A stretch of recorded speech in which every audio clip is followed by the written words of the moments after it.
Playoffs? Don't talk about playoffs. You kidding me? Playoffs?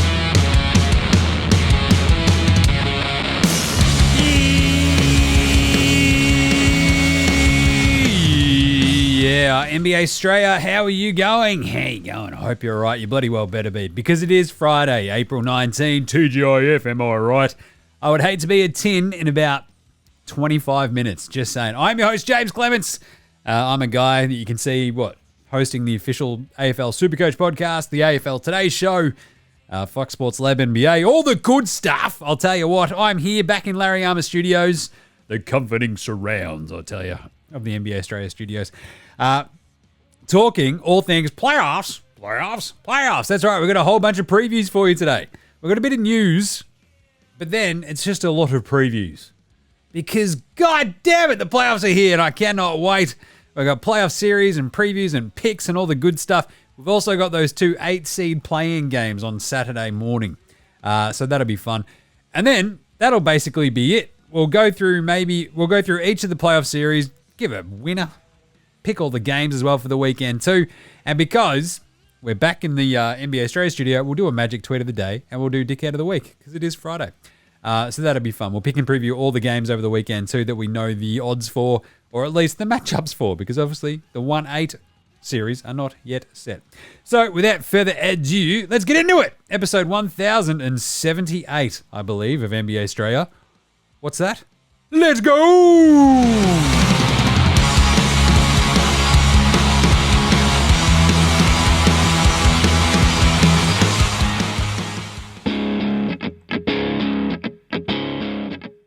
G'day, this is Andrew Gaze, and you're listening and watching NBA Straya.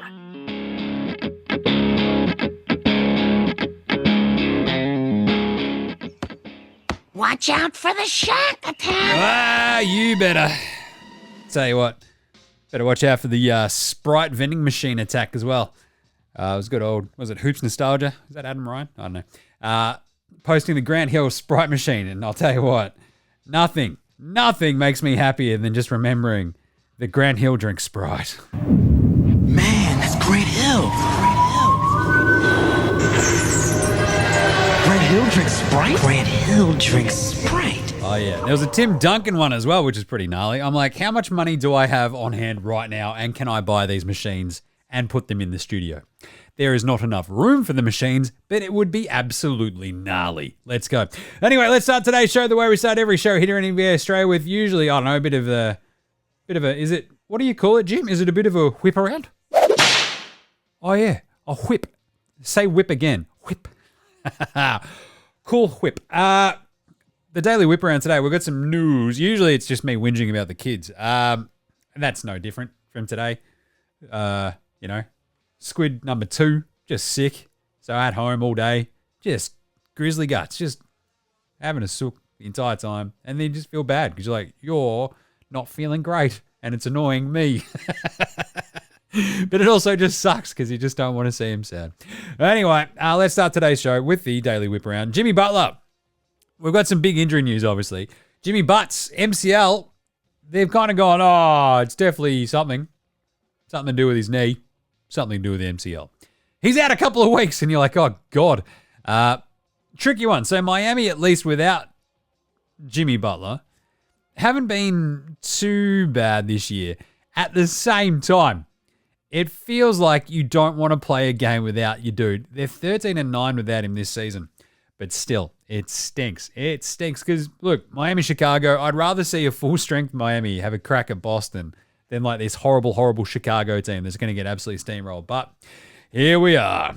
Jimmy Butler, so you might remember at the end of that first quarter yesterday, Kelly Oubre goes up and tries to, block his shot kind of, but then just jumps on Jimmy Butler. And they sort of knocks his knee as he's sort of going down. And not great. The craziest part is Jimmy Butler is such a hard MFer that he played out the rest of the game with what could be an MCL tear. That is chaos. So at least a few weeks, Miami a few weeks, he's cooked. Tough scenes there for the Heaters. You hate to see it. What about Kawhi? He's a fun guy, but we just don't know what he's doing. in a surprise twist to nobody, as I broke down on yesterday's show about how weird it is to not tell your work, like, what's going on? Oh, nothing. I'm never going to tell you anything. It's like, but we're paying you to do your job. He's like, don't care. All right. Thanks, Kawhi. Basically, he's got inflammation in that right knee of his, and he's still questionable for game 1 against the Mavericks, which is, I believe, Monday morning our time, right? So Lawrence Frank came out and said our medical staff is doing everything they can to get the inflammation down so he can play. Progress has been made, but more progress needs. The inflammation needs to continue to reduce so he can do functional basketball movements. Functional basketball movements. Jesus! My galaxy brain theory, though, is, I'll tell you what. It's a trap. Do you reckon it's just a bit of gamesmanship? They did come out and say it's not gamesmanship. And I'm like, that's something that a bit of gamesmanship would say, isn't it? This thing that definitely is gamesmanship. Oh, it's not gamesmanship. That's gamesmanship right there. You're doing the thing that's gamesmanship. What are you doing? I love it. But this is the thing. Like, it's so hard to get a read on this Dallas Clippers series anyway, let alone without Kawhi doing weird stuff. Because he's just a weird cat anyway, and we've seen this before. He's like, oh, my knee. I'll be really mysterious about it, and then he's just out.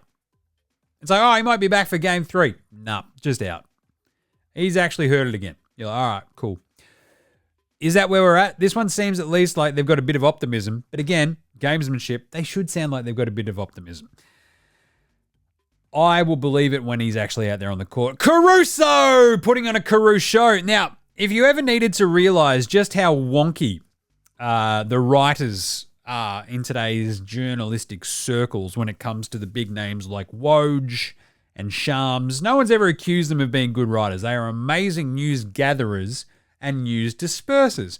They are horrible writers.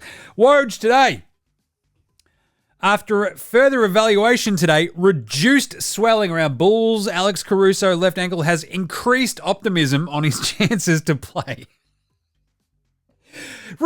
Like, using reduced and increased in the same sentence is just unbelievably stupid. So what's happening? Well, because the inflammation has reduced, it has increased his chance. Like, what are you saying? Just say he's a better chance to actually get out there on the court because inflammation is like getting better. So his availability will likely become a game time decision. Okay, good. If he actually plays, I really, really like the Bulls' chances. If he doesn't, I really sort of struggle. So we'll talk about that in the game previews later on, but geez, can we just get a grasp on none of this? Like, I use big words to sound smart. Increased and reduced. What are you saying, Woj? What are you doing? God, didn't you learn anything working for the bloody New Jersey Inquirer, whatever whatever it was? Anyway, there was a big old chat with the ringer that Wemby had. How he's like, I've received some messages from NBA players looking to join the Spurs. I mean, some messages from NBA players might be like, I don't know, Blake Wesley's mates. It's like Lou Williams, Jamal Crawford just go, I don't want to retire. Can I come and play with you? But look, if you're an NBA player, if you're Chris Paul this offseason, is there a ready-made team for you to walk onto where you are a contender? You know? It's an interesting setup. It'd be funny to see like Chris Paul on the Sixers, for instance, or Miami next year. Probably not Boston. Probably not. Maybe not the Lakers, but it would be funny if it all sort of came full circle from David Stern nixing that trade from New Orleans to the Lakers if he ended up landing there. But we'll talk about the Warriors in a second, because Warriors and Atlanta being eliminated yesterday was all very, very, very crazy and all in the moment. Now we've got a day to actually sort of talk it out. They're two very interesting franchises. But otherwise, Wemby, if you are like the sort of Chris Paul type of player who's out there going, what do I do? And if you're the Spurs, you're like, God, we just wasted an entire like record-setting year from our rookie French phenom. Should we get him some actual good teammates? I mean, the answer to that is yes, you idiots. But at the same time, like, Chris Paul might be a little bit too cooked, if you know what I'm saying. Oh, we'll teach him how to play right. Well, maybe just get a half-decent teammate for him. The best part, though, was Wemby going, I feel like I'm immune to, like, distractions like partying, alcohol, and drugs. Why would I ever do that? I don't have nothing to compensate for because I choose to face everything that we have inside of us. This motherfucker's been reading Camus. Like, I didn't realize that Victor Wembanyama was the next of the greatest French philosophers. This is amazing. It goes Jean-Paul Sartre, Albert Camus, Victor Wembanyama. Love it. But the entire vibe behind this of Wemby going, I don't need any of these distractions. It's like, I just don't think you've partied hard enough. But at the same time, he's like, I'm French. I've been drinking wine since I was 4 years old, huh? Do you think James Harden sees like this sort of quote from Wemby goes, I can fix that. I know a couple of places. Don't let James Harden anywhere near Wemby.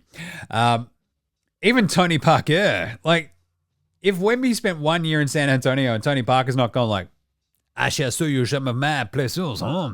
It is very good for the French fellows like us, huh? They have some sort of TV stars that we can get around, huh? I love it. It's a good chat. Good on you, Wemby. He seems like a fascinating, weird cat, but someone who's definitely still really young. The last little bit of news, Team USA. So we talked out this Team USA roster, right? And the more I've sat on this, the more I've sort of, gone, this is going to be a team that's going to be very old and possibly very cooked by the end of this playoff run, depending on how far some of these dudes go. Because, like, the thing is, LeBron, KD, Steph's already been knocked out. Booker, like, they could all be done by the first round. Just saying. So, at the same time, the age, the little bit of a break, who knows what's going to happen there. Just keep your eyes out. I can't wait for the Boomers. Let's get around them. But Kyrie Irving had some vibes. Kyrie Irving, he's a dude who just always has a few vibes, you know what I'm saying? Usually, they're moronic. But anyway, this one was pretty good. I grew up in a time when we actually had to try out for USA basketball. And we did meet up as a group and as peers. And there was a mutual respect that we earned from one another. And trying out and then seeing what five messed well. This sounds like somebody didn't make the team. I don't know, Kyrie. You should have been playing for the Boomers, where you were born. What are you doing, you dickhead? I can't believe... Well, actually, no, I completely can believe that Kyrie Irving is having the fucking gall to be like, I can't believe I didn't get named for USA basketball. It's like, yeah, because you were born in Australia, you dickhead. Blow it out your ass. I mean, we don't really need him on the Boomers anymore, do we? We'd still take him.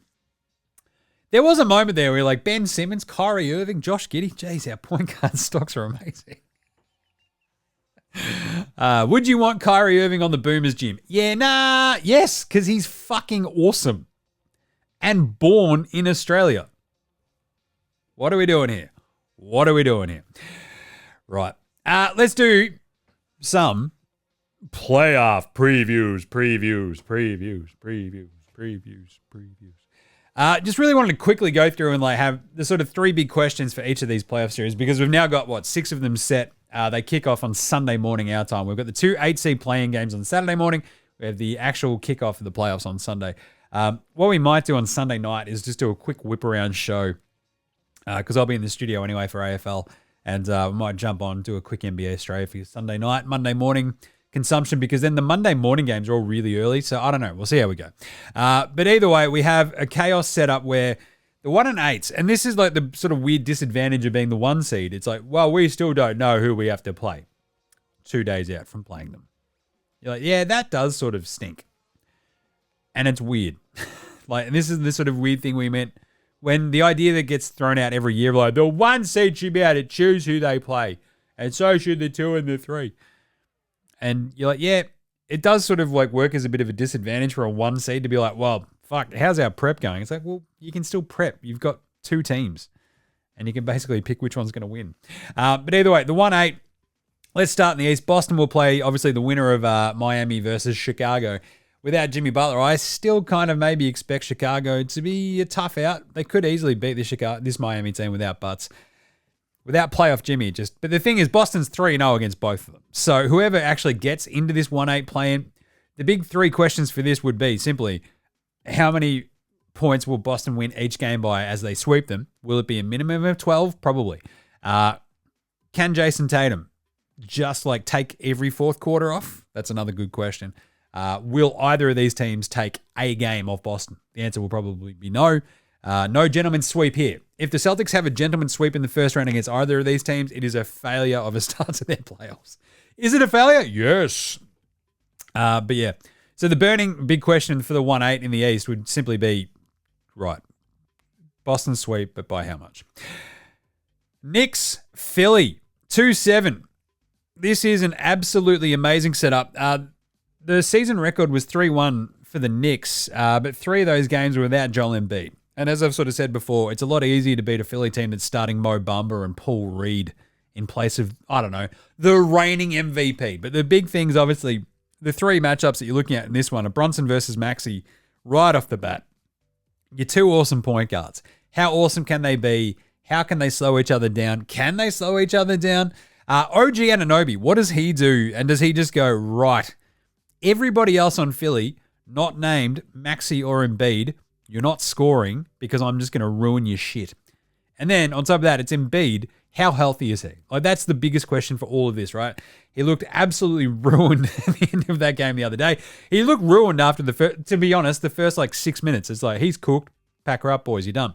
But they bounced back. He walked into those 2 threes late in that fourth quarter. The biggest thing is, like, defensively, Embiid chasing around Jalen Brunson and trying to get out to the perimeter, that feels like a bad time for all involved if you're a Sixers fan.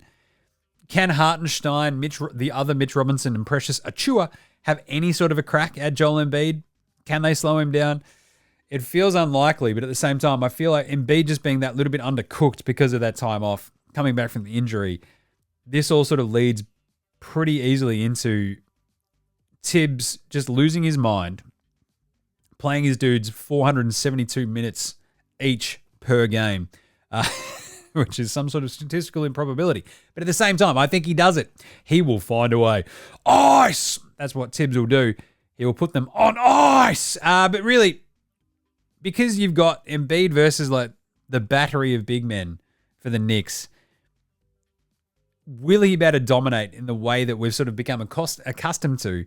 Or for a dude who can't really come back out past the free throw line on defense at the moment because he's just that cooked all the time, is it going to be a bit of a stretch too far? I feel like it is. And I feel like I trust the role players of this Knicks team way more than the Philly role players at this point, right? Tobias Harris. You know my vibes on Tobias Harris. They're not great. Hey, Tobias. Embiid's coming back from injury. Tyrese Maxey's being locked up by Jalen Brunson and co. Tobias, we're paying you $35 million. Can you score us 17 points? He's like, you got it, boss. Here's 11 points on 11 shots. That's not what we asked for Tobias. What are you doing? He's like, oh, man, just cashing my checks. My point is also going to be that any team that actually just has Tobias Harris on it is never going to get past the second round. They should just call him second round Tobias because you're not getting out of the second round if you have to rely on Tobias Harris. Now, I've said that. Prove me wrong, Tobias. Prove me wrong. And that's when I took that personally. I don't think Tobias Harris takes anything personally. Anyway, Nurse versus Tibbs is a coaching matchup. Fascinating setup. I think the Knicks win this 4-2. I think Philly will take a game or two just because there's probably like an inevitable Embiid fucking drops 42 on somebody's head and they sneak out a win probably in Philly and they maybe sneak one out in MSG out of nowhere where Brunson maybe has a bit of a rough night shooting. But defensively, I worry about the Sixers. More importantly, I worry about the Sixers on offense because, oh boy, their games against the New York Knickerbockers this year have not been pretty. They have scored exactly 76 points, 76 points, 92 points, and 96 points. That's not very good, is it? No, it's not, Jim. It's horrible, in fact. This is horrible. There's no other way to put it. There is no other way to put it. So I expect the Knicks to win this probably 4-2, and that's my pick for that series, 4-2. The New York Knickerbockers of New York City. They've not played each other in a playoff round since like 1989, which is pretty remarkable, but here we are. 3-6 is Milwaukee. Indy won this series, 3-1 this season. Bucks have lost 7 of the last 11. They're the 6th-ranked offense versus the 2nd. Milwaukee's still 19th defensively. Indy's 24th. We know that. No Giannis for at least game 1, and it feels like probably no Giannis. The Bucks are 4-5 without Giannis this season. the big three things here are Dame versus Halliburton, obviously. We know that Dame is just a fucking roadblock on defense, like just a traffic cone. Halliburton, if he's vaguely at 85% health, should have a fucking field day this series against this Bucks defense. But the problem is I'm not entirely convinced that Halliburton's at 85%. So I feel like Milwaukee can make this way more of a series than we maybe expect. But Indy with Siakam, with Halliburton, they should be too good. If Giannis is out for, the first two games, Indy probably take at least one of those, and they probably go on to win it 4-2. Giannis probably tries to come back, probably fails. I think Indy win this series, and I think they win it 4-3. Because you've got the other big matchups, obviously. So I mentioned Halliburton versus Dame. Siakam, is there anybody on this Bucks team that can actually try to slow down Siakam? Chris Middleton, he's looked pretty up and down since he came back. They've got Jay Crowder and co. Siakam should again also just feast. Then you got Miles Turner versus Brook Lopez. Basically the two sort of, we block lots of shots and we shoot threes centers, which is kind of fun. Miles Turner again should sort of be out there being able to run around and run rings around Brook Lopez. I really like this matchup for Indy, and I think they should win it. Milwaukee, over the last 41 games of the season, 21-20. They're basically a 500 team. Like, what are we doing here? Milwaukee are not good. Doc Rivers has not been great. I think Doc versus Rick Carlisle. Give me Rick Carlisle on this one. Indy, let's give Milwaukee the benefit of the doubt where they've still got Dame, they've still got Middleton. There will be games where they just go fucking bang, even without Giannis. And Indy's defense is that suspect that Milwaukee will be in this series. I think Indy, though, win it in the end, 4-3. And then we've got the 4-5. Cleveland versus Orlando. A 2-2 series this season. Cavs 16 on offense, Orlando 22nd. Defensively, Cleveland 7th, Orlando 3rd. But since the All-Star break, Orlando is the best team in the NBA on defense in terms of defensive rating. Cleveland's 25th. That's a big drop-off. It's wonky as hell. So since the All-Star, Cleveland's on offense is 20th, Orlando's 19th. The big question here, it's not so much matchup based because the matchups are really wonky in this game, right? Well, in this series. The big one is literally Orlando's offense. Does it work? Does it work? Does this Orlando Magic offense work up against a half-decent defense at times, not post-All-Star, in Cleveland? I think Orlando can do enough. Had a couple of really good games against them this season. Franz Wagner, but Franz not being able to shoot is a bit weird, so I don't know what's happened to him. But in terms of the matchups, do you think about the front court? It's like the tale of two tapes. You got the front court of Paolo Banchero, Franz Wagner, hello, and Wendell for Orlando, up against Mobley and Allen. But then Cleveland sort of tend to play Maxi Strus at the 3. They've got a really, really small perimeter trio when they roll out Strus, Donnie Mitchell, and Darius Rucker-Judy Garland. When you have the likes of my sweet baby Karis LeVert, Isaac Okoro, but also the minivan, George Niang. He's probably a little bit more important than he should be in a series like this, but it's also a series that's built around his strengths, right? It's like, okay, just chase Franz Wagner around. Have a crack at Paolo. You're a big unit, George. Have a crack, mate. He's like, all right. So I feel like you'll see a lot more George Niang than you probably expect. But at the same time, you've got Franz Wagner going, how do I stop Maxi Strus? And then you have like the other side of the tape, right? The backcourts, Darius Rucker-Judy Garland up against Donnie Mitchell up against Jalen Suggs and Gary Harris, Markelle Fultz and Ice Cole Anthony. It's such a weird matchup, right? Because obviously you think about offensively, that should be fucking awesome for Cleveland.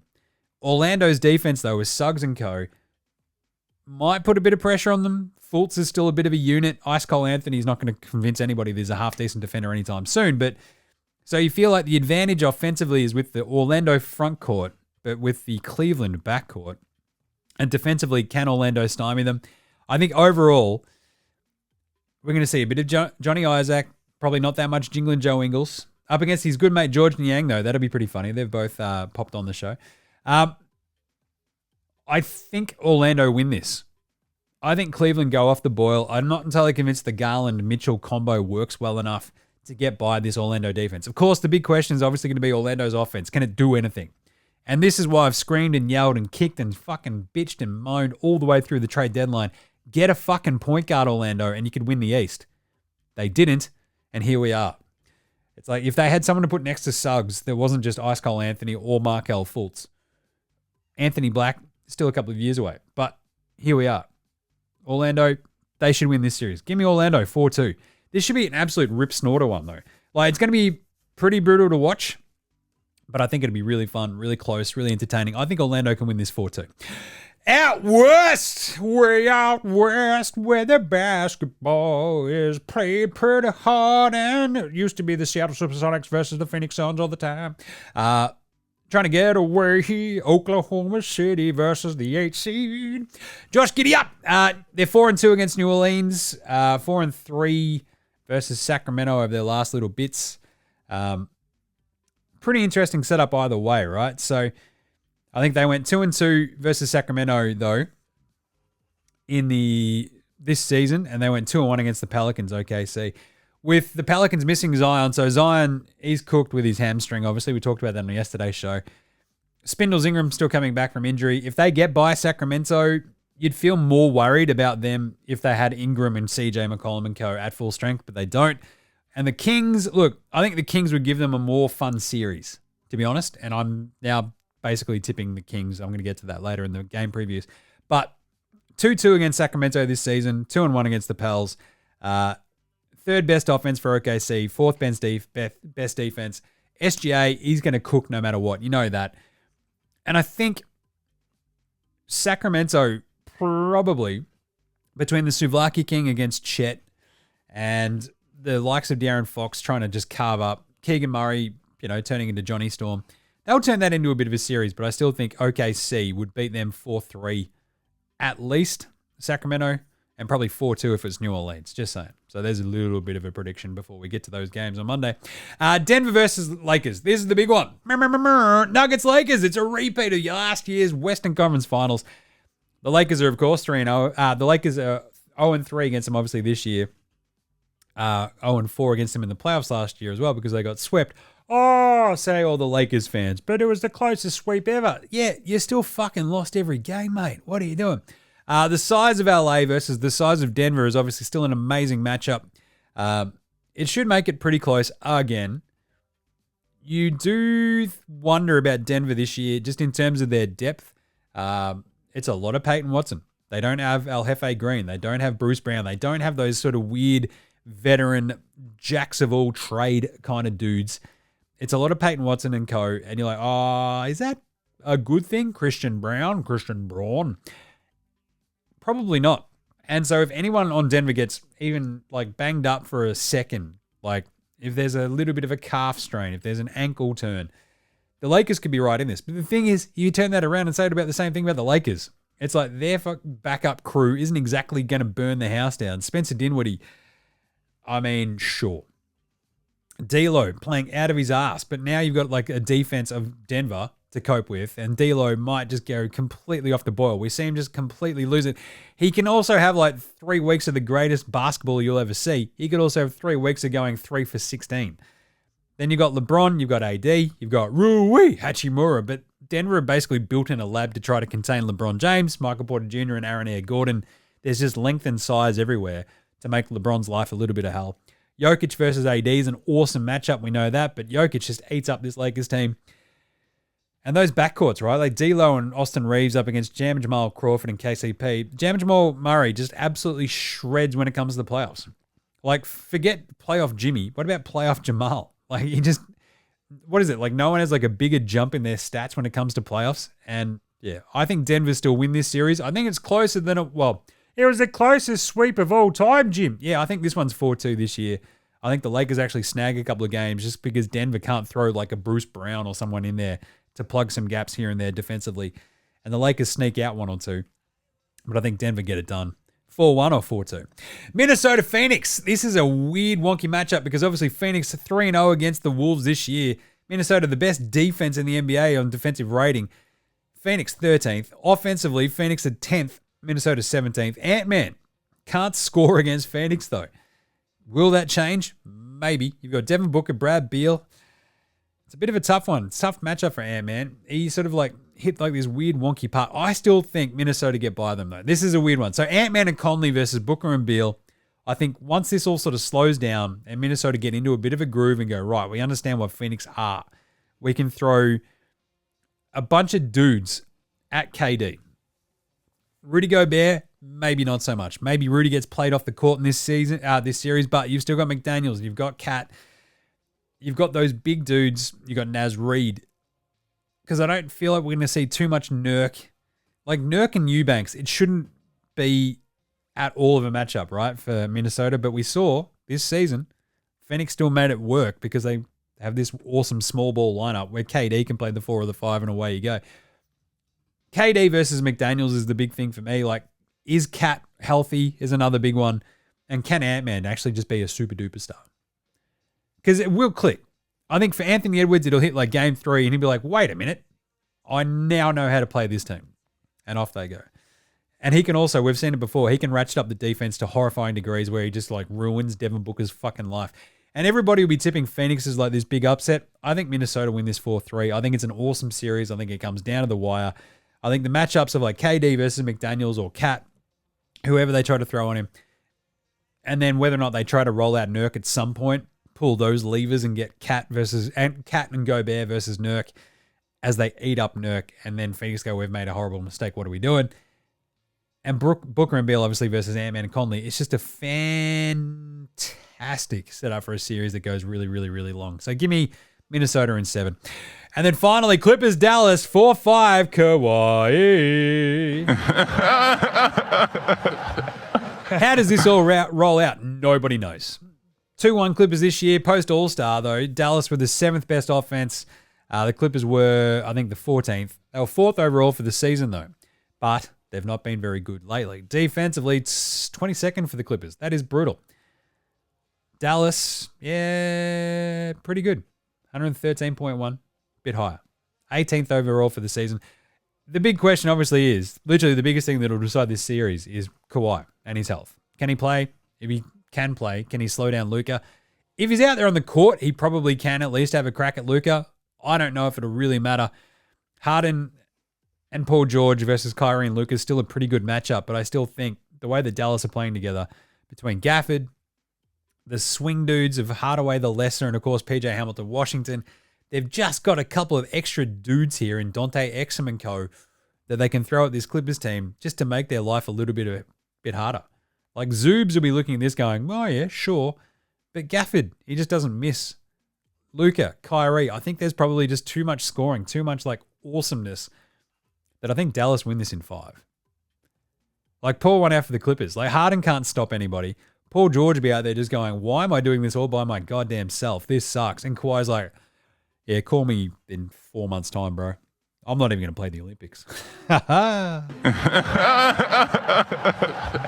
Because really, it's like you've got the duos, the superstar duos, even if Kawhi's not playing, Harden and Paul George against Kyrie and Luka. Cool.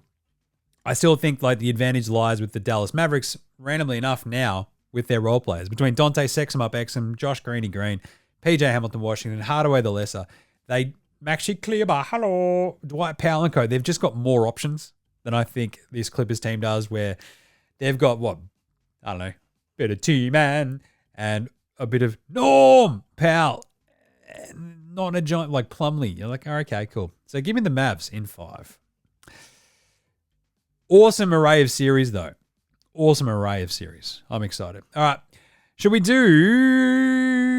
do Dickhead of the Week and a Magic Tweet of the Day after a quick break, as well as Nas. Or actually, screw it. We'll just go straight into it, just because it's a bit of fun. And we'll just do a bit of the Magic Tweet of the Day.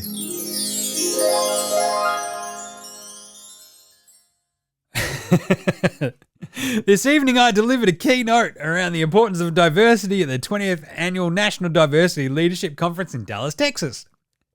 I really enjoyed connecting and gaining insight from diversity leaders from across the country. What do we say? Thanks, Magic. I love it. He's just like, Dallas, Texas. It's like, oh, that Dallas. Amazing. Another good one, though, from the other day. Happy birthday to the captain at Kareem Abdul-Jabbar 33. And then a couple of 3 different photos of them together hugging, playing together and looking good. And it's like, that's great. What do we say? Thanks, Magic. But my favorite one is obviously, this will be an amazing night for the NBA and the play-ins will be just as good as the playoffs. Look at the star power playing tonight in the West. LeBron and AD against Zion Williamson and then Steph Curry against De'Aaron Fox and Domantas Sabonis. Tomorrow we get to watch stars Joel Embiid and Tyrese Maxey against Jimmy Butler and then Trae Young against DeMar DeRozan in the East. Thanks, Magic. I just love his programming alert ones. But then, of course, this is great.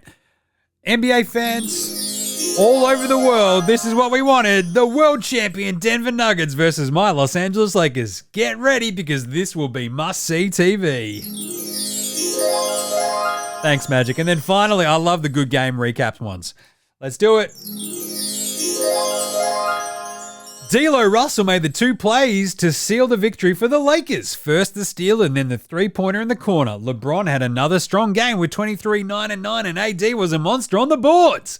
The Lakers were phenomenal at the free throw line in the fourth quarter to hold off the Pelicans surge. Thanks, Magic. I love it. He actually showed a bit of love to D'Lo considering it was the guy that he fucking shipped out to get Lonzo in. So that's kind of nice. Good on you, Magic. But of course, it is Friday. Let's finish this off before we get into the yeah nahs and then get out of here with a bit of Dickhead of the Week. Dickhead of the Week. I mentioned this on yesterday's show. Spindles Ingram being benched in the fourth quarter. He's had a sook. And it's like, yeah, Brandon, I don't know. You're playing like dog shit. Zion goes down and he's having a sook. It's like there is now a distinct sort of pattern emerging of you having a sook, you getting benched, and then you sooking more. It happened in the World Cup. And it's happened in the play-in game in the 7-8 one. It's an interesting moment. I think we'll get to the game previews after Yanars, but jeez, if Spindles Ingram doesn't show up for this one, he's done in New Orleans, right?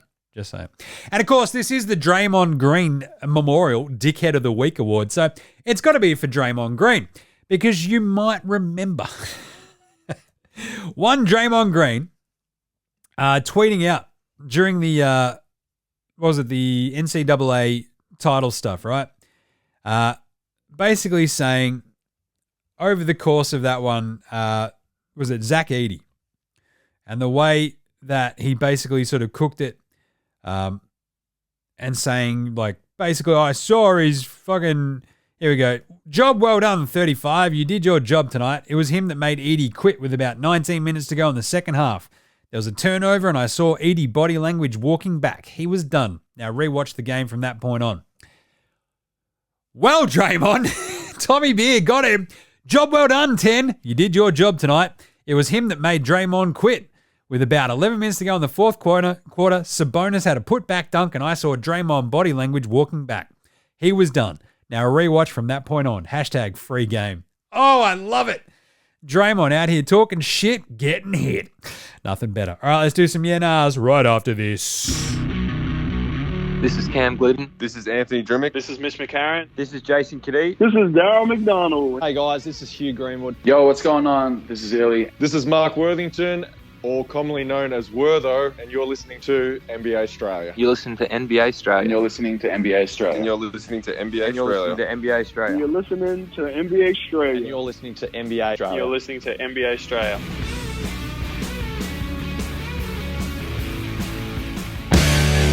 All right, let's do it. Let's do some NBA Straya yeah-nahs brought to you by the NBA Straya shop. Debo! Get your merch, get your merch. Wear it. Get your merch, get your merch. Get your merch, get your merch. Get your merch, get your merch. That's right. NBAStraya.com/shop. Click through on the socials as well there. They're all there. It's very pretty. Get a hoodie, get a t-shirt, get a coffee mug, get a stubby holder. That's what it's all about. I do love this. We've got a couple of really good boomers one. But yeah, the yeah-nahs, we're going to do some other ones that are just like a little bit Warriors and Hawks focused. But we've got a couple of good ones. Matty O has sent, Matty O, love a bit of Matty O, sent through the King James. Won't be fun when the boomers punch him right in the face for the gold. Yeah, nah. So LeBron posted out the USA men's basketball national team. And you are like, yeah, it is an interesting mix of like young and old. Maybe too old, question mark. And remember, it's a champion team that'll beat a team of champions every day of the week. So hopefully Gorge gets our boomers into shape and we can beat this bloody old shitty USA team. And Reese W. sent up a good one. What up, Brozzy? Boomer squad release. Not sure how I feel about it. Massive holes at the 3 and 4 now that Creek and Simmons aren't involved. Disappointed Creek didn't at least get a chance because he's at least better than 2/3 of these blokes. Interesting. And would have been the perfect size, defense scoring perfect what was needed. But anyway, Giddy, Mills, McVeigh, Reith, Landale, Daniels, Green, Ingles, Exum, Cook, Magnay, Delhi, with a massive asterisk next to Delhi because Kyrie Irving didn't get named for USA, so does he want to play in the Olympics? Thoughts?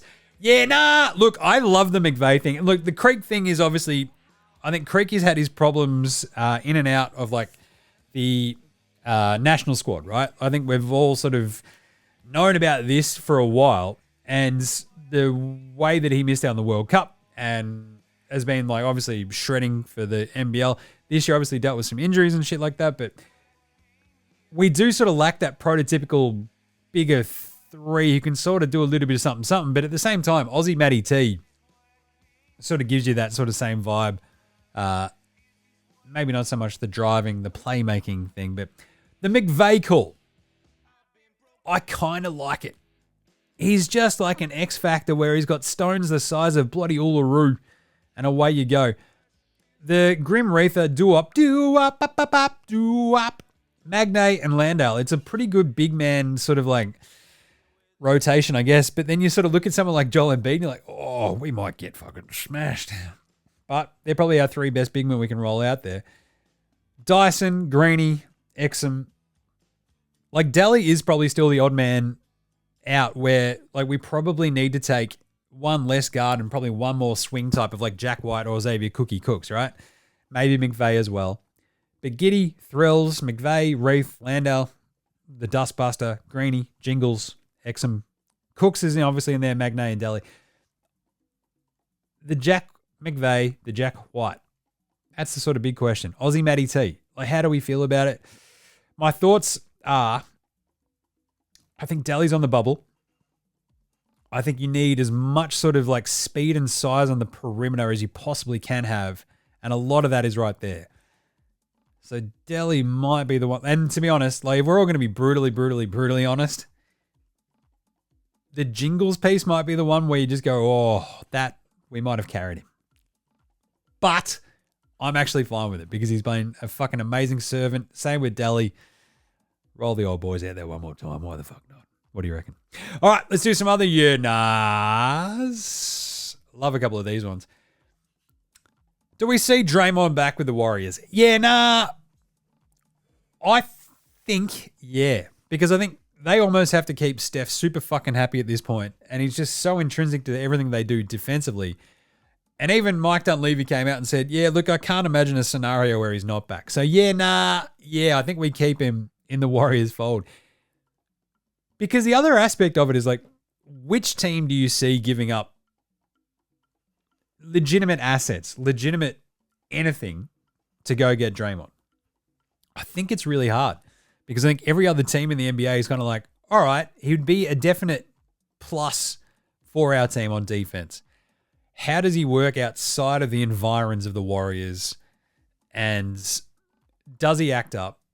Like the fact that he's out there, I'll get to this in one more second as well. The fact that he's out there causing as much havoc as he fucking did, and that's within the Warriors where he respects the shit out of everybody.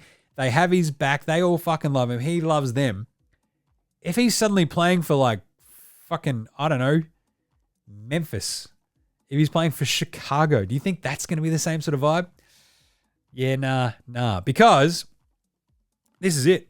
Did Draymond Green cost the Warriors a title chance this year? Yeah, nah. Yeah. If he doesn't get fucking suspended like an absolute moron multiple times this season, don't forget. Remember the indefinite suspension? Because he's a fucking idiot and he keeps trying to take off like every Eastern European dude's head because he's a lunatic. I don't know. Maybe don't cost your fucking team a bunch of games, therefore costing them seeding, therefore putting them in a fucking knockout game for the 9-10 seed. Yeah, Draymond Green completely fucking cost the Warriors their season. He cooked it. And the vibes were completely off. To be honest, Draymond Green cooked the Warriors the last 2 years. As soon as he punched Jordan Poole in the face, this team has been fucked, and it's all his fault. Do we see Clay back on the Warriors? Yeah, nah. I think this one might be the one that just the Warriors go, this one hurts, but we're going to pull off the Band-Aid. We're going to give Kuminga more shots. We're going to give Moody more shots. We're going to start the move on. We're going to try to build it. Like, we're going to move on from Chris Paul, from Draymond. We're going to give Gary Payton, Moses Moody, and Johnny Kuminga way more like responsibility and go from there and see if we can sort of at least patch together something around Steph in his latter years. But I think Clay's the casualty here, right? Like, unless he comes back on a really, really, really, really team-friendly deal, I think it's much more likely he's playing for like the fucking Lakers or something next year. Is this the end of the Warriors dynasty? Yeah, nah. Yeah, I just think you can't expect like superhero fucking Steph Curry to save your ass game in, game out, right? And this is why, like, back in the late teens, they went and got Kevin Durant as well, because it lessened their, I don't know, the problem scale. The problems they would have got lessened because they had both Steph Curry and Kevin Durant. The margin for error got much, much, much, much wider because if anything happened to Steph, they still had Kevin Durant. Now they don't have anyone vaguely comparable to like Kevin Durant. And also Clay's cooked and Steph is fucking old. They're fucked. It sucks, but here we are. I think Steph should stay, and Chris Paul reckons he's out, so that's kind of, well, he's probably out of, the old Golden State, but it'd be fun where he sort of lands. Hawks. Can this entire situation be salvaged? Yeah, nah. Yeah, by trading Trae Young. Yeah. Otherwise, probably nah, because I just don't think Trae and DeJounte can play together. It'd be interesting to see if they try to move on from DeJounte or if they just pull the fucking ripcord on Trae. Should he? He'd probably fetch more just because a bigger name. Probably the front offices around the NBA are like, yeah, we can talk ourselves way more into Trae Young turning our franchise around than we can DeJounte Murray. So, with that in mind, does Trae get traded? And is there someone that he lands that turns a team into an instant contender? Yeah, nah, yeah. Orlando. Let's effing go, Magic. It would be funny as hell. To be honest, you put him on Brooklyn next to Mikal Bridges and a couple of those dudes and just go, right, Trae, run and gun, let's go. Piss Ben Simmons off. Who knows what happens there. You put him like sort of anywhere else that has like a sort of real gap when it comes to actual point guards. And it'll be fascinating to see how quickly he could turn around a team. San Antonio, does he make them an instant contender? He makes them instantly interesting. I don't think he makes them an instant contender. Ironically, DeJounte Murray would have definitely helped the Spurs.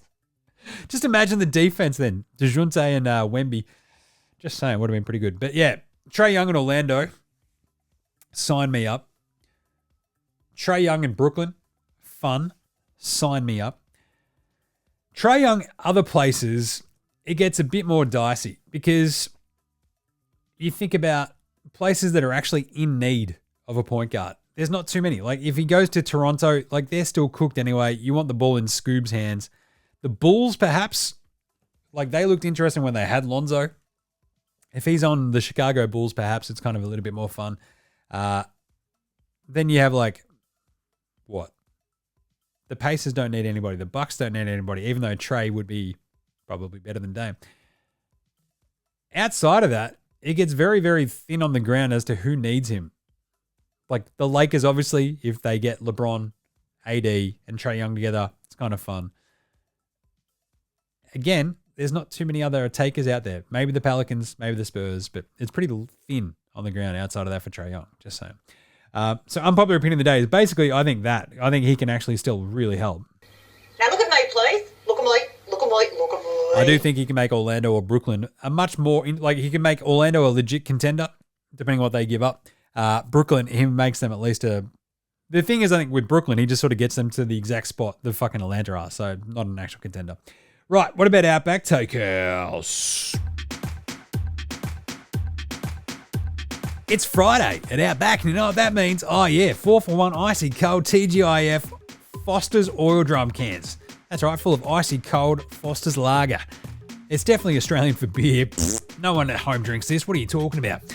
Still, goes great with the Flame Grilled Take. And today's Flame Grilled Take is whoever wins the Denver Lakers series wins the title. Only at Outback. You're going to hear a lot of this. I don't exactly agree with it. I think it's wild because now you think about the way that the playoffs are set up. Just in terms of the bracket, Denver, by virtue of being the 2 seed and losing that weird San Antonio game, would have to beat the Lakers, then have to go through like the Wolves or the Suns, right? In the 3-6. And then play, OKC. And then OKC or the Clippers or the Mavs. It's a much tougher road to the finals than Denver were probably anticipating and probably could have hoped for. So, but still, iron sharpens iron. Only at Outback. All right, let's take a quick break to do some game previews. Whoops, the Lakers do stink. Right after, let's say this one from Hammer. Or Delhi. Let's do Delhi. This is Matthew Delvedova, and you're listening to NBA Straya.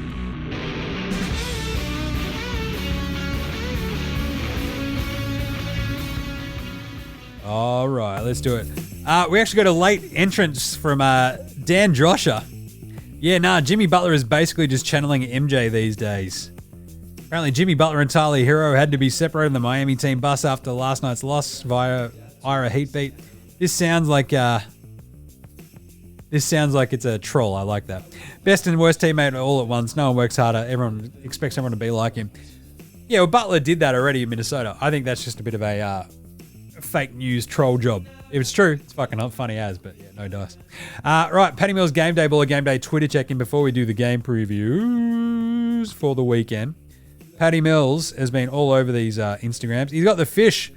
He's like, what people think NBA dinners are like. It's a nice piece of grilled fish. And what they actually like, it's him and Duncan Robinson eating off plastic plates sitting on like an esky. That's fucking great. Outfit breakdown when it comes to style, swim with the current. NBA playing game 1, Baller Pat. He's got the big jeans on. He's got the big sort of like woolen sort of cardigan jumper. Looks pretty good. There's a kid wearing an 88 Mills jersey walking in. That kid's got to be Aussie. Coolest, little Miami girl. Thanks, Auntie and Uncle Baller Pat. Oh, I love that. Fuck, Patty Mills is a legend. Right. Let's do some game previews. That's right. We've got the 8 seed playing games tomorrow, Saturday morning. And then on Sunday, we actually start the playoffs. So we'll go through the Sunday and Monday games, pick and preview those as well as tomorrow's games. We've already gone through all the playoff series. So the matchups already sort of been broken down a little bit. But tomorrow, Chicago at Miami. Look, without Jimmy Butler, I'm still going to land, I think, with Chicago. DeMar DeRozan in the closeout game. But Miami are 13-9 without Butler this year. They've still got Tyler Hero coming back from his injury. They've still got Bam. They've got Caleb Martin, who could just suddenly go, hang on a second, remember how I'm Michael Jordan? And you know what I hate? I'm taking Miami. I hate it. I absolutely hate it, but I'm going to do it because, look, Spoelstra versus Billy D. Chicago, they're 2-2, these two teams. They haven't played against each other since December. Chicago's offense is 12th since the All-Star break. Miami's 18th. But Miami's defense is 2nd since the All-Star break. The Bulls, 27th. They're 22nd for the entire season. Miami's 5th. But 2nd after the All-Star break for Miami's D. I just think at home, the Heat will just have some random dude. It'll be Caleb Martin. It'll be Duncan Robinson, even though he's dealing with the back thing. Probably no Terry Rozier. But if you just run shit through Bam, you've got Tyler Hero. I think. I know that I mentioned I was bang on Chicago yesterday, but the more I've sat with this, the more I actually like Miami just a little bit more. Just because it would be very on point for Chicago to shit down their leg and completely blow this game. When they could actually build up their fans and like, oh my God, we're going to do it. We're actually going to make the playoffs. Oh my God, we got Miami'd. I'm going to go with Spoelstra. I'm going to go with Bam. I'm going to go with Tyler. There goes my hero. And Miami force a 1-8 against the Boston Celtics. It's inevitable, isn't it? It's Thanos. Like between Jovic, Caleb Martin, Kevin Love, Tyler Hero, Bam. I know that the Bulls, I talked about their size yesterday with Vooch and Andre Drummond. I just don't trust Chicago. I can never trust Chicago, so give me the Heat. Then we have Sacramento versus the New Orleans Pelicans. I sort of talked to so I've switched both my picks from yesterday's show, right? I think I had Chicago and New Orleans. Now I'm going to go Sacramento minus 1.5.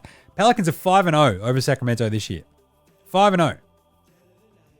But I think that's 5-1 because the Sacramento Kings, even without Kevin Huerter, and of course Malik Monk, the way that Keegan Murray's gone, that's fine. I'll just hit every three under the sun. Darren Fox, Domantas Sabonis. You know that my name is Jonas Valanciunas is going to try to kill Sabonis, but Fox is that good. If Spindles Ingram had shown us anything in that 7-8 game, I would be all over New Orleans. But because he had a sook, like you're relying on we lit a fire under Brandon Ingram. You can't rely on that. When has that ever actually risen its ugly head and gone, that's a good thing to like sort of jump around? Spindles and CJ alternated scoring 15 and 30 against the Kings this season. Zion played a couple of these games. He played 4 of them, in fact, and averaged like a lazy 23 points a game. I just think the Kings probably have a little bit too much offense this time around. Like the New Orleans defense has been really, really good. They can sick Herb Jones and co. and Dyson Daniels onto CJ. Onto Fox. That was the other way around. They can sick them onto Fox, but I think Fox is good enough and Sabonis is good enough. And if they get enough out of Harrison Barnes and co., the Kings can win this in New Orleans. I don't like this pick. I hate this game. This game is so hard to sort of break down, but if Ingram was healthy, I would go New Orleans. He's back and playing. He looked cooked the other day. I can't trust it. I'm going to go the Kings, who have just been, I don't know. They might have played their NBA Finals the other day when they beat the Warriors, and they did certainly celebrate it, but I think they can roll into a 1-8 matchup against OKC. Right. Those are the 8 seed games. What about the actual playoffs? Playoffs. Orlando versus Cleveland. I already broke down this matchup, right? Post All-Star, Orlando's defense has been the best in the NBA. These two teams, 2-2 this year. They both split at home. Only one win was actually less than 10 points. They were all blowouts. I expect Orlando to come into this game and be like, oh, God, what is this? The playoffs? Jeez. Cleveland probably win this game. I think it's pretty close, though. Cleveland, I think, win it. Orlando cover the 4.5 point spread. I think Cleveland hold on to win it like 108, 104. I think Donnie Mitchell just sort of does enough. He was wildly inefficient for some of these games as well, which is pretty typical of Donnie Mitchell. I think Cleveland win game 1. I think Orlando keep it close and then probably steal game 2. I think it'll take Orlando a little bit to get accustomed to the playoffs. They'll get in there, then they'll be good. And I think they'll win this series, as I mentioned. But Cleveland win game 1, Orlando cover. Phoenix, Minnesota. These teams just played the other day. And Phoenix obviously swept the season series 3-0. Ant-Man shot 4 of 16, 6 of 19, and 3 of 7 in those 3 games. Not good. I think Phoenix may win this first game just because Minnesota might feel a little bit more off the boil. KD comes out, looks awesome. Anthony Edwards is still a little bit like, hang on a second, what do we do? As I said, Minnesota win this in 7. I think Phoenix win game 1. I'm taking Phoenix plus 1.5 in game 1. I think between KD, Booker, and Beal, you've got plenty of experience. You've got plenty of like solid heads right there. The questions around Minnesota are probably a little bit too big for me right now. Like Karl Anthony Towns, just how healthy is he? Can Ant-Man score anything against this Phoenix team? I think they will, but I think domination will come across like games 2, 3, 4, 5. Where they sort of start really reeling off some wins. So I'll take Phoenix in game 1 plus 1.5 against the team they've swept in this season series. So that's at 5:30 a.m. Orlando, Cleveland's 3 a.m. Sunday. Brutal. Philly, New York, 8 a.m. This is awesome. The New York Knickerbockers are 2.5 point favorites. I'm going to take the Knicks. The Knicks are 3-1, as I mentioned, against the Sixers this year. The worry is just like, can Philly score?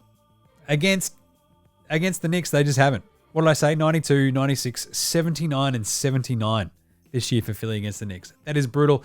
Brunson versus Maxey. I think Brunson in front of that MSG crowd is going to go massive. I think Embiid will still just be like, by game 3 and 4, Embiid will probably be feeling a little bit better about stuff. He'll figure out the Knicks a little bit, and then he'll start dominating. I think he might struggle in game 1. Give me the Knicks, minus 2.5. Lakers, Denver. All these games are close. We know that, apparently. They haven't been close when Denver have smashed them in these season series this year, but the Lakers looked pretty good against the Pelicans the other day. Lakers are 7.5 point underdogs in this game. I'm taking the Lakers plus 7.5. 10:30 a.m. on Sunday morning. Lakers 0-7 since the last year's playoffs against Denver. Denver has won 8 straight against them. They've won 13 in the last 15. Denver will win this game, but the Lakers will keep it close. I think it might be a bit of a Jamal Murray game. I think they'll sort of prep as much as they can to slow down the Joker, but I think Denver win, Lakers cover plus 7.5. Awesome game, though. That'll be really, really fun. KCP as well. He just loves playing his old team.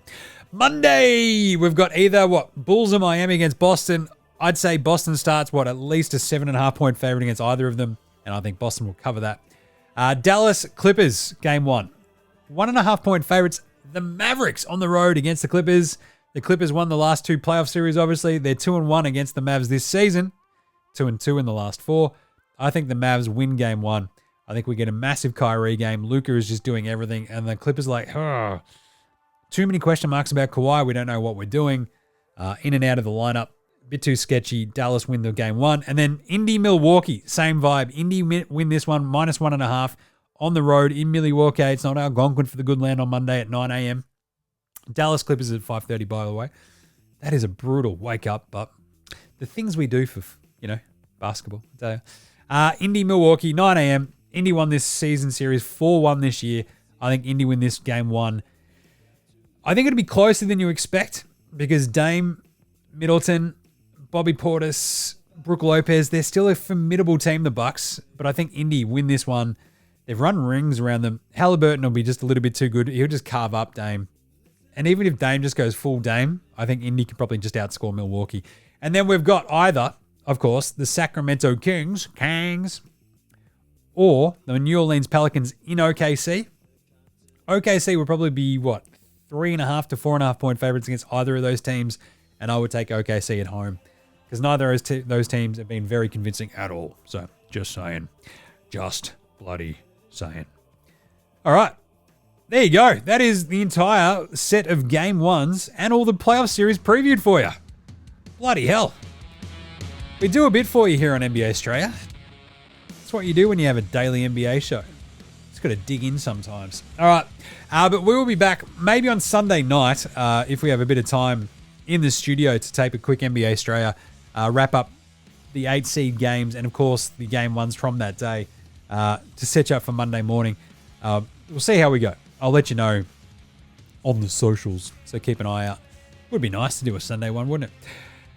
But either way, check out NBA Straya across the old socials, Twitter, Facey, IG, all that good stuff. I might do some TikTok shit as well. Go check it out there. NFL Straya with myself and Gaz. But of course, get around the AFL Today show. That is the one that I host. It is fun as hell. All things footy all the time. Check that out on the socials as well. I'm all over it on Twitter. We're on it on IG. On Facey, it's the Sports Today show. Go check that out too. It's really good if you like your AFL gear. We've got everything covered for you on that one. That's what we do. All right, check us a rating review on your Apple Podcasts, Spotify, YouTube, whatever app you're using on your Android phone, across all those shows as well. Cricket Today podcast, Football Today podcast for your soccer, obviously NBA and NFL Straya and AFL Today. Come on, just chuck a rate and review it. Just say, these guys are pretty good on you, Jim. Thanks, buddy. Get around NBAstraya.com/shop, get your merch. And a big thanks always go to From Oslo for the intro and outro song. Check out House Hats, Joshua De Laurentiis, Fascinator, Gold Mines, Ramshackle Army, Iowa, Section I, Green, and Dozers for all the tunes you hear throughout the show. Smash them all on Bandcamp, Triple J and Earth, Facey, Apple Music, Spotify. Remember, NBA Straya supports Australian bands, so should you. All right, that's it. We will probably maybe pop in on Sunday night. But either way, this is NBA Straya saying, look after yourselves, would you dickheads? Have a great weekend. And later, Hosanna!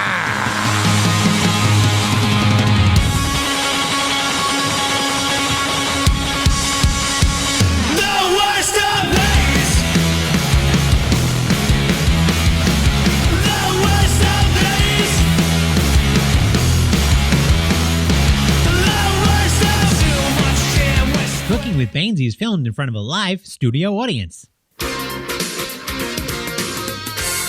And now it's time for Cooking with Baynesy with your host, Aaron Bangers Baines.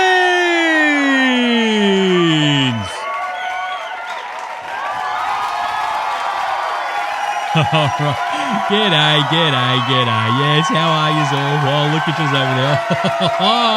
I see you over there again, Cheryl. Yes, we know that you love it. Oh, this is great. Yeah, g'day. Welcome to Cooking with Baynesy. I am your host, Aaron Bangers Baynesy. All right, so this here episode, we're going to whip up one of my absolute favourite Australian staples. You can have it whenever as well, at night, for dinner, after a big night on the Terps. It's that absolute Aussie classic. It is Hawaiian pizza. Oh, yes, that's right. I love me some Hawaiian pizza, and it's easy as to make, mate. I mean, it definitely helps keeping up this physique, if you know what I mean. I reckon I probably cook about 3 of these bloody things a week, you know what I'm saying? And also, hey, just for yous out there as well, don't bloody listen to anyone who says shit about pineapple on pizza. They can go and do what I tell every centre in the Eastern Conference of the NBA. They can go fuck themselves, all right? You can put whatever the fuck you want on pizza. It's pizza. All right, so anyway, Hawaiian pizza is bloody simple, mate. All you gotta do is go down to your soupy and grab yourself a pizza base. I love the spongier, thick ones, you know. Grab a thing of tomato paste. Now, don't bother with the fancy pants shit with basil or oregano in it unless you want to be like all fancy pants and shit. Because then you just grab a bunch of shredded ham from the deli. Grab a bag of shredded cheese. Now, you can have mozzarella, cheddar, home brand, whatever you want. Doesn't matter. It's just bloody cheese. And the key ingredient, a tin of pineapple chunks. Now, it's pretty easy to whip this bad boy up, so let's get to it. All right, here we go. Now, just whip your base out. There you go. All right, now smother it with the tomato paste. Oh, yep, there you go. Smooth her out a bit. Just make sure it's all over the entire thing. Now, dump your ham on there. Yep, all this shredded ham. Now, get your fingers amongst that. Shove that to the edges. There you go. Spread that out nice and even. Yep, there you go. All right, now cover this liberally with the dead pig. Come on, man. You got to put the ham everywhere. Just need hoops and hoops and hoops of ham. Just make sure it's the nice shredded stuff, though. All right, now drain your pineapple into the sink, or you can drain it into a cup and drink that pineapple juice, you know. What bloke doesn't like a cup of pineapple juice, you know what I'm saying, ladies? There we go. Now, fang the chunks of pineapple on there. Just put it everywhere, you know, just throw it around. And then cover up the entire bloody thing with your shredded cheese. All right. Now, we've got this oven over here. Just wang her in there in the oven. There you go, just for a good 15, 20 minutes at about 220 degrees Celsius. None of that Fahrenheit bullshit. Now, sit back, grab a tin, and let her cook. Oh, doesn't that bloody well smell delicious? All right, now here's one we made a little bit earlier. So you can see once it's browning a bit on the edges and all your cheese is all melty and nice, you whip her out. You chop her up into slices, and Bob is your bloody pizza-loving uncle. Now, give it a sec to cool down before you chow down.